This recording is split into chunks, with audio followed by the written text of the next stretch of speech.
नमस्कार. जय महाराष्ट्र.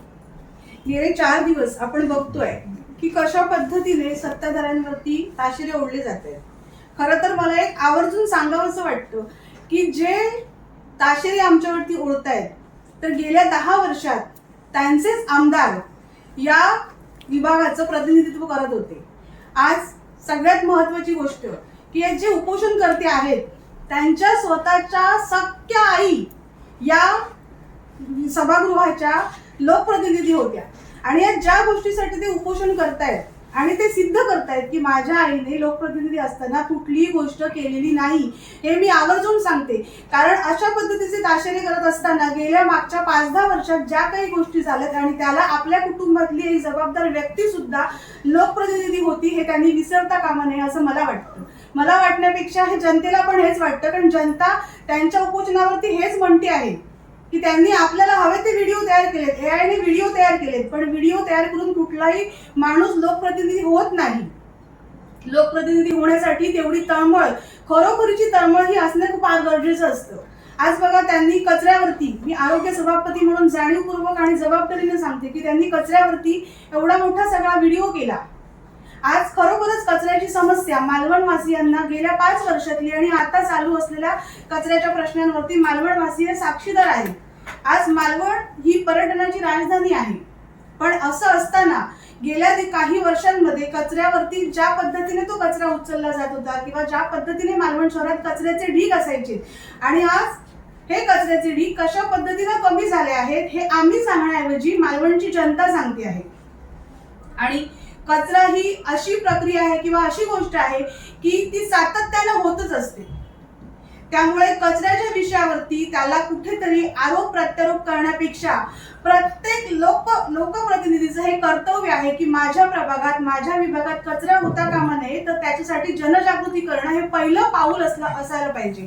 आरोप प्रत्यारोप करून कधीही कुठल्या गोष्टीवरती सोल्युशन निघत नाही. त्याच्यासाठी जर मला तळमळ असेल, मी त्या प्रभागाचा लोकप्रतिनिधी असेल, तर जनजागृती ही खूप महत्वाची गोष्ट आहे.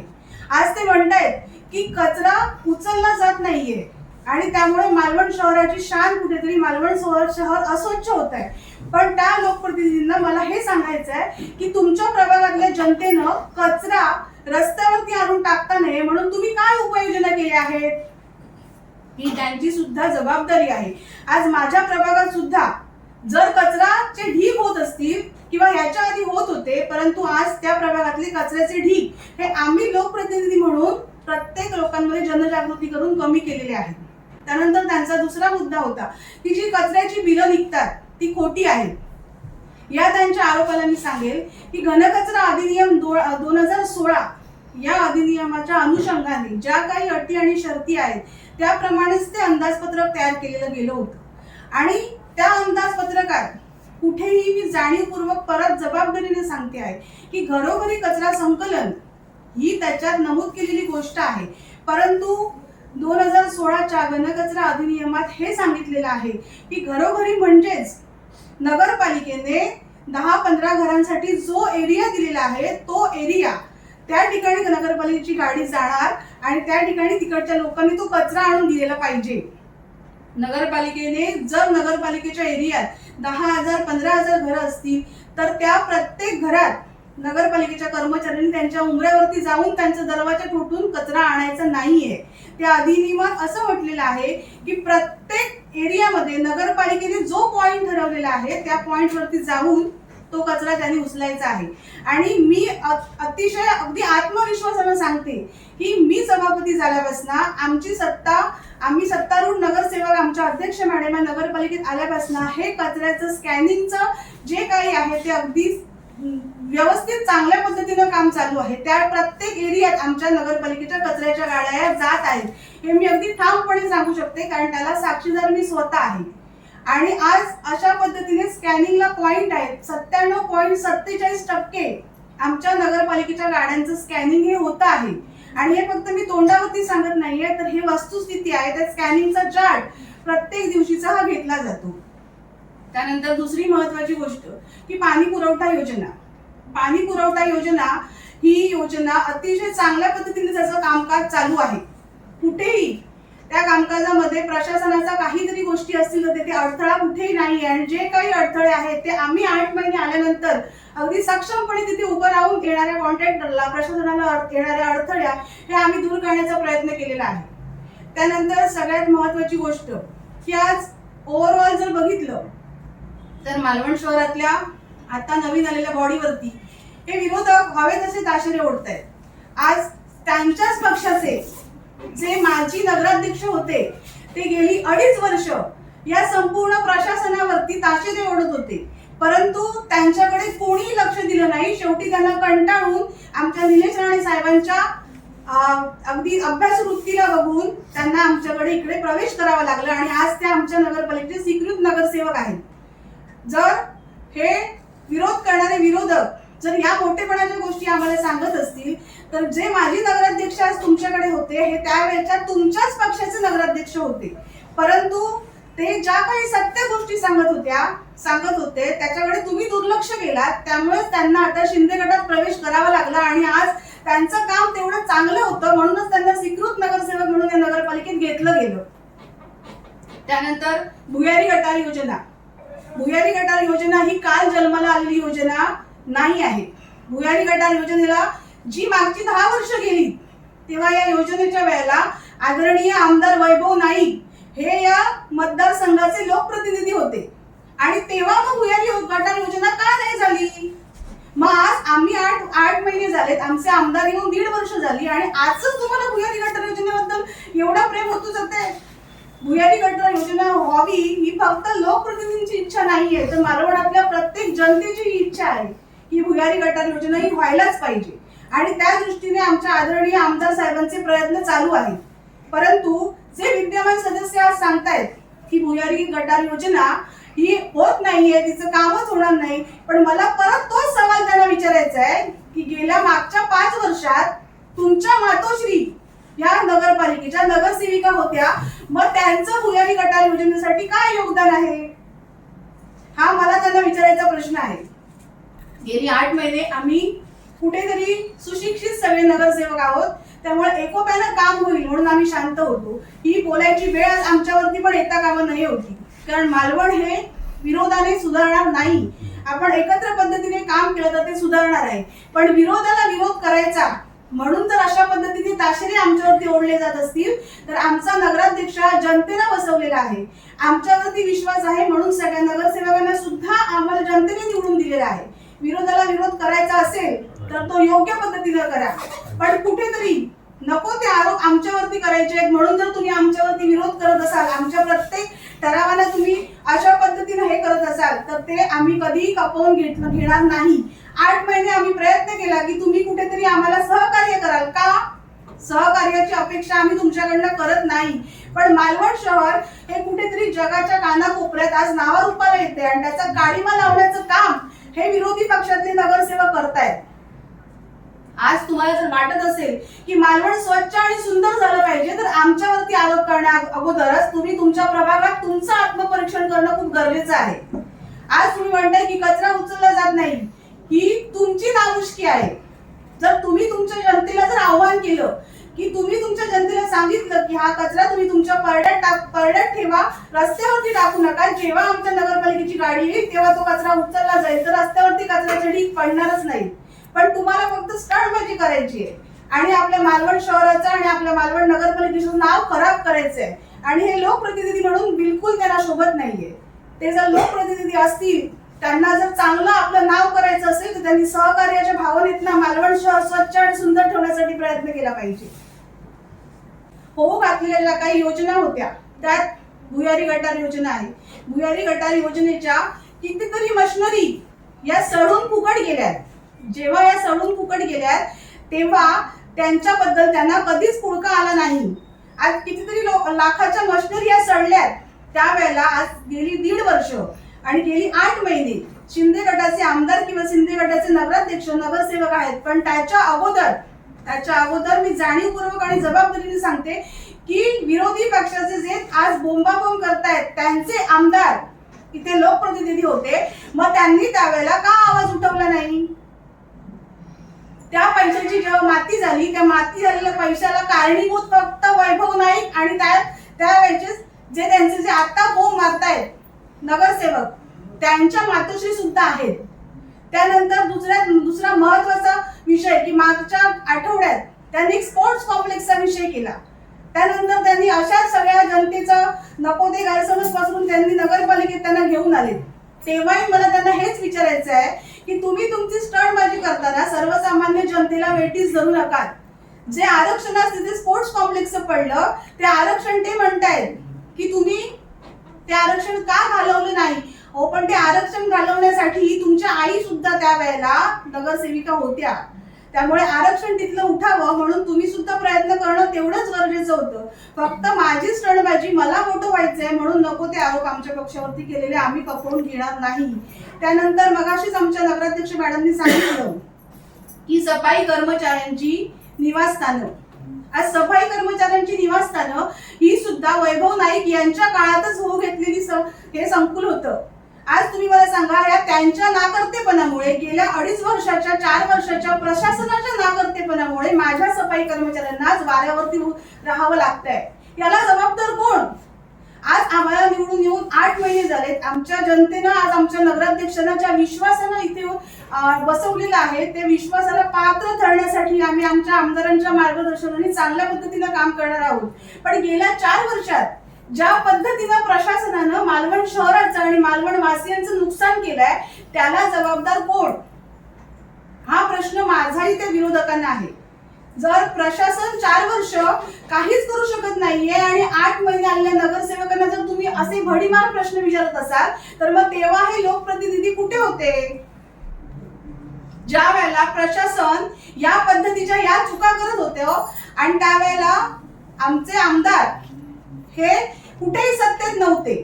आमचे आमदार सत्तेत येऊन फक्त 1.5 वर्ष झाली आहे. पण हे वैभव नाईक त्यांच्या पक्षाचे आमदार हे गेल्या 4 वर्षात या ठिकाणी होते आणि हे प्रशासन चुकीच्या पद्धतीने कारभार करत असताना त्यावेळी वैभव नाईक यांनी या प्रशासनाला का जाब विचारला नाही?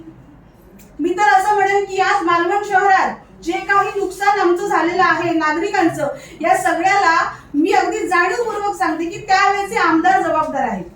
आज 1.5 वर्ष नाही झालं आम्ही आमच्या आमदारांना, आज आम्हाला 8 महिने झाले नाहीत या ठिकाणी येऊन तर 22 कोटीचा निधी आमच्या पक्षाचे आदरणीय निलेशजी नारायणराव राणे या आमदारांनी आमच्या या मालवण शहराला दिलेले आहेत. मग असं सगळं असताना मालवण शहर कुठेतरी जगाच्या कानाकोपऱ्यात चांगलं आम्ही नेण्याचा प्रयत्न करत असताना हे जे काही विचित्र वृत्तीची माणसं आहेत ती फक्त स्वतःची स्टंटबाजी करताना एआयचा व्हिडिओ करायचा आणि तो जनलोकांमध्ये फिरवायचा हे कितपत योग्य आहे? आणि मालवणची जनता ही सुज्ञ आहे. मालवणच्या जनतेला या काही गोष्टी सांगायची गरज नाही. तुम्ही उपोषण करा आणि कुठलाही कायदे करा.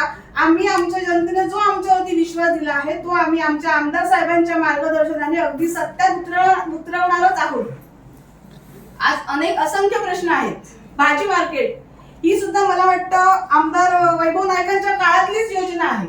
त्यानंतर आपलं मल्टीपर्पज हॉल, अशा कितीतरी गोष्टी आहेत. कचऱ्याच्या मशिनरी, आज मी आरोग्य सभापती म्हणून आवर्जून सांगते की ज्या कचऱ्याच्या मशिनरी होत्या या गेल्या 3-4 वर्षात मला वाटतं अक्षरशः सडून गेल्यात. त्याला जबाबदार कोण? त्याला जबाबदार जेव्हा प्रशासन या गोष्टींकडे लक्ष देत नव्हतं तेव्हा त्यावेळेच्या आमदारांनी या गोष्टी करून घेणं फार गरजेचं होतं. परंतु त्याकडे दुर्लक्ष केला गेला आणि त्यानंतर जेव्हा आम्ही नगरसेवक झालो आमच्या आमदारांच्या निदर्शनास या सगळ्या गोष्टी आणल्या. त्यानंतर आमदारांनी आम्हाला नवीन मशिनरी सुद्धा आता दिलेल्या आहेत. त्यानंतर एक महत्त्वाची गोष्ट, जेव्हा मी सभापती झाले तेव्हा ज्या वेळेला मी डम्पिंग ग्राउंडला गेले तेव्हा मला हे निदर्शनास आलं की तिथे असलेला ट्रान्सफॉर्मर, तिथे चालणाऱ्या मशिनरींसाठी तो ट्रान्सफॉर्मर हा कमी क्षमतेचा आहे. आज मला वाटतं गेल्या 4 वर्षात प्रशासन असेल पण त्याच्या अगोदरच्या काळात सगळे नगरसेवक होते, सगळ्या गोष्टी होत्या, पण तिथे मशिनरी चालण्यासाठी तेवढ्या कॅपॅसिटीचा जर ट्रान्सफॉर्मर नसेल तर त्या मशिनरी चालू शकणार नाही. ही त्रुट कोणाच्याच लक्षात आली नाही. मग जेव्हा ही आम्ही निदर्शनच आमच्या आमदारांच्या आणून दिली त्यावेळेला आमच्या आमदारांनी एक नवीन ट्रान्सफॉर्मर हा फक्त आणि फक्त डम्पिंग ग्राउंडच्या मशिनरींसाठीच असेल यासाठी आम्हाला मंजूर करून दिला आणि येत्या 1-2 महिन्यात तो तिकडे चालू होईल. अशा असंख्य त्रुटी आहेत ज्या मागच्या काळातल्या आमदारांमुळे, मी परत जबाबदारीने सांगते, मागच्या काळातल्या आमदारांमुळे आम्हाला सहन करावे लागतायत आणि आमच्या मालवण शहराचं नुकसान हे त्यांच्या नाकर्तेपणामुळे झालेलं आहे. आणि आज चोराच्या उलट्या बोंबा म्हणून त्यांचे नगरसेवक आमच्यावरतीच ताशेरे ओढतायत. हे न समजणे इतकी मालवणची जनता दूधखुळी नाही. आज भाजी मार्केटचा प्रश्न आहे. आज भाजी मार्केट हे सुद्धा आमदार वैभव नाईक यांच्याच काळातलं आहे. आज ते पूर्णत्वाकडे नेण्यासाठी आमचे आमदार खरोखरच प्रयत्न करतात आणि आमचा सगळ्यांचं त्यांना सहकार्य आहे. पण भाजी मार्केट ही जी इमारत आहे ती वैभव नाईकांच्या काळात रखडलेली इमारत आहे. मग त्यांनी का त्याच्यावरती काय केलं नाही? आणि आज त्यांचे नगरसेवक आम्हाला विचारतात की भाजी मार्केट झालं नाही कसं, होत नाही कसं. पण माझा एक प्रश्न आहे, तुम्ही तुमच्या आमदारांना आधी विचारा आणि तुम्ही आत्मपरीक्षण करा की आपल्या आमदारांच्या वेळात रखडलेली कामं आज तुम्ही आमच्या डोक्यावर मारताय. आणि मला खात्री आहे की रखडलेली ही सगळी कामं आमचे आमदार निलेश नारायणराव राणे हे पूर्ण करणारच आहेत, यात तीळ मात्रही शंका नाही. परंतु चोऱ्याच्या उलट्या बोंबा करून तुम्ही जर आम्हाला वेठीस धरत असाल तर तोडीस तोड उत्तर हे फक्त शाब्दिक नाही, आमच्या कृतीतनं आम्ही तुम्हाला दिल्याशिवाय राहणार नाही. त्यानंतर परत एकदा मी तपस्वी मयेकर यांना आवर्जून सांगते की स्वतःच्या घरात लोकप्रतिनिधी असताना आपल्या आईनं काय केलं याचं आत्मपरीक्षण करा आणि तुम्ही तुमच्या आईने केलेल्या चुका इथे आज चव्हाट्यावरती मांडताय. जर माझ्या घरात लोकप्रतिनिधी असेल त्याच्या नाकर्तेपणाचं तुम्ही आज सगळीकडे भांडार मांडून ठेवलेलं आहे आणि तुम्ही आज तुम्हाला मोठं करण्यासाठी नको त्या गोष्टी करून आम्हाला वेठीस धरताय. आज तुम्ही आमच्यावरती आरोप करताय की आता सत्तेतले नगरसेवक नगराध्यक्ष भ्रष्टाचारी आहेत. आम्ही कोणता भ्रष्टाचार केला हा त्यांनी आम्हाला सिद्ध करून दाखवावा. ज्या वेळेला मत्स्यालयाचा निधी हा आमदार वैभव नाईकां यांच्यामुळे मागे गेला हे जेव्हा आमच्या पक्षाच्या स्वीकृत नगरसेवकांनी सांगितलं त्यावेळी स्वीकृत नगरसेवक त्यावेळेचे माजी नगराध्यक्ष यांच्या व्हिडिओ क्लिप सगळीकडे व्हायरल केल्यात. हे करून तुम्ही काय मिळवलं? तुम्हाला क्षणिक मोठेपणा मिळाली असेल, पण ज्या चुकीच्या गोष्टी आहेत या चुकीच्याच गोष्टी आहेत. आणि मी परत सांगते, मालवणची जनता ही शून्य आहे. तुम्ही कितीही गैरसमज पसरवण्याचा प्रयत्न केला तरी मालवणची जनता हे कधीही चुकीच्या गैरसमजांना आणि चुकीच्या भूलथापांना बळी पडणार नाही. आज त्यांनी मत्स्यालयाचा निधी हा वैभव नाईकांच्या नाकर्तेपणामुळे मागे गेला हे त्यांनी जेव्हा सभागृहात सांगितलं तेव्हा तुम्ही आमच्या महेश कांदळकरांचे व्हिडिओ व्हायरल केलेत. यातनं तुम्ही काय मिळवलं? आज महेश कांदळकर सारख्या व्यक्तीला जनता पहिल्यापासून ओळखते. त्यामुळे चुकीच्या गोष्टीच्या तुम्ही कुठल्याही गोष्टी केल्या तरी जनता त्याला बरी पडणार नाही. मी परत एकदा सांगते, आमच्यावरती भ्रष्टाचाराचे आरोप करण्या अगोदर स्वतः आत्मपरीक्षण करा. आमच्यावरती नको ते आरोप करण्या अगोदर स्वतः एक लोकप्रतिनिधी म्हणून काय केलं पाहिजे याची जाणीव स्वतःला करून घ्या. लोकप्रतिनिधी म्हणून तुम्हाला लोकांच्या नजरेत उतरायचं असेल तर अशा पद्धतीची कामं जर तुम्ही केलात तर जनता तुम्हाला घरात बसवणार आणि ह्या चुकीच्या गोष्टी झाल्यात. म्हणूनच मागच्या 10 वर्षात ही काही करू शकले नाहीत म्हणून यांना जनतेने घरात बसवलं आणि आमच्या आमदार निलेशराव राणे साहेबांना परत जनतेने आपल्या डोक्यावर घेतलेलं आहे. आणि पुढच्या 10-15 वर्षात आमदार निलेश राणे साहेब हेच या लोकप्रतिनिधी म्हणून या विभागाचे असणार आहेत. गेल्या 10 वर्षात तुम्ही काही करू शकलात नाही आणि त्याची पोचपावती तुम्हाला त्या जनतेने दिलेली आहे. त्यामुळे लोकांवरती आरोप करण्या अगोदर आपण काय केलं नाही, आपण कुठे कमी पडलो याची जबाबदारीने त्यांनी जाणीवपूर्वक त्यांनी आपलं आत्मपरीक्षण केलं पाहिजे. आणि तपस्वी मयेकरांना माझा एक सल्ला आहे, मी सुद्धा त्यांच्याच वयाची आहे. मी त्यांना अगदी मैत्रीत्वाचा सल्ला देते की तुम्ही ह्या सगळ्या गोष्टी करत असताना AI चे व्हिडिओ करून जे काही जनलोकांमध्ये आमच्याविषयी गैरसमज पसरवताय ते करण्यापेक्षा खरोखरच तुम्हाला लोकप्रतिनिधी म्हणून या मालवण शहरात वावरायचं असेल तर स्वतःमध्ये बदल करा. नाहीतर गेल्या 10 वर्षात जे झालं त्यांना जसं लोकांनी घरात बसवलं तसे तुम्हाला सुद्धा ही जनता घरात बसवेल. कारण हे मी आवर्जून त्यांना सांगते आणि त्यांचं नाव घेऊन सांगते, कारण ते सभागृहात सुद्धा ज्या पद्धतीने दंगा घालतात, सभागृहाच्या बाहेर सुद्धा जे ते आमच्याविषयी काही गैरसमज पसरवत आहेत असे AI चे व्हिडिओ करून या सगळ्या गोष्टी फार चुकीच्या आहेत. 8 महिने आम्ही सगळेजण गप्प होतो की कुठेतरी याच्यावरती तोडगा निघेल, पण याच्या पुढचा प्रत्येक दिवस आणि त्यांचं प्रत्येक स्टेटमेंट याला प्रत्युत्तर दिलं गेलं जाणारच आहे. कारण 8 महिने आम्ही कुठेतरी आमच्या मालवण शहराची, आमच्या मालवण नगरपालिकेची अब्रू कुठेतरी रस्त्यावरती काढणं हे आम्हाला योग्य वाटत नाही. पण मालवण नगर परिषद हे आमचं मंदिर आहे आणि या मंदिराची जर पावित्र्य कुठलाही नगरसेवक आमच्यावरती ताशेरे उडवून, जो जनतेने आमचा नगराध्यक्ष दिलाय त्यांच्यावरती ताशेरे उडवून जर अशा पद्धतीने करत असेल तर प्रत्येक वेळी त्याला चोख प्रत्युत्तर हे दिलंच गेलं जाईल. त्यामुळे याच्या पुढे आमच्यावरती एक बोट दाखवताना मी विरोधी पक्षातल्या प्रत्येक नगरसेवकाला परत सांगते की आमच्यावरती चुकीचं बोट दाखवत असताना, आम्ही भ्रष्टाचारी असू, आम्ही पैसा खाल्लेला असू, आम्ही चुकीची कामं केलेली असतील तर तुम्ही ती सिद्ध करा. आम्ही 1 वेळा नाही 10 वेळा माफी मागू, एका ह्याच्यात आम्ही राजीनामा देऊ आणि या मंदिरात बाहेर जाऊ. परंतु जर आम्ही अशा कुठल्याही गोष्टी न केलेल्या असताना तुम्ही जर आमच्यावरती खोटे आरोप केलेले असतील तर ते याच्या पुढे कधीही खपवून घेतले जाणार नाही. आज आमचे आमदार आदरणीय निलेश राणे साहेब हे आपल्या मतदारसंघासाठी काय करतायत ही जनता आपल्या डोळ्याने बघतीये. आज आमच्या आमदारांनी 22 कोटीचा निधी जर 8 महिन्यात आपल्या मालवण शहराला दिलेला असेल तर उरलेली जी 4.5 वर्ष आहेत त्या वर्षात या मालवणचं नक्कीच नाव जगाच्या कानाकोपऱ्यात जाणार आहे, यात तीळ मात्र शंका नाही. परंतु हे करत असताना जर आम्हाला कोणी विरोध केला, हे करत असताना आम्हाला कोणी अडवण्याचा प्रयत्न केला तर त्या वेळेला त्या पद्धतीने त्याचं उत्तर दिलं जाईल.